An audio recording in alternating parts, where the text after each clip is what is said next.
Thanks to one of you, investigators have arrested a man for the theft of packages delivered to the front doors of some Escambia County homes. John Wilson is charged with multiple counts of burglary and larceny.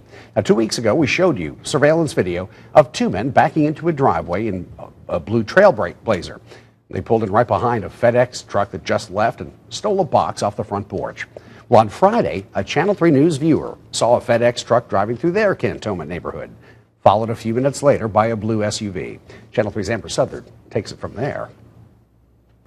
Bob, investigators say this arrest was thanks to a community effort. Once arrested and questioned, John Wilson admitted stealing packages off people's doorsteps and selling the items for cash.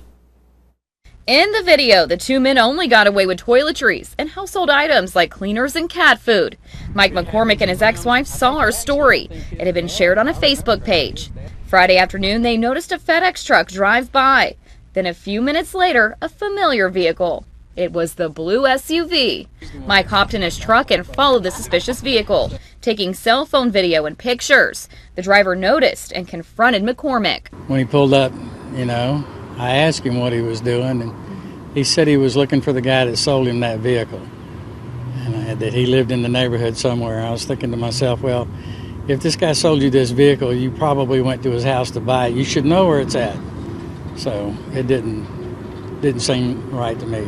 After the run-in, Mike went home and pulled our story up on his cell phone to compare photos. John Wilson, the man in the SUV, called the sheriff's office to complain about being harassed. Can you imagine?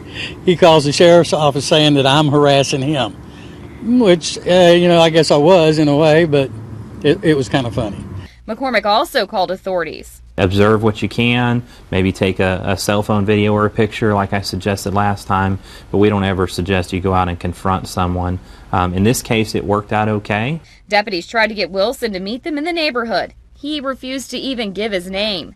McCormack's pictures of the license plate were enough to get a search warrant. After we arrested him and we talked to him, he admitted it was him that made the call.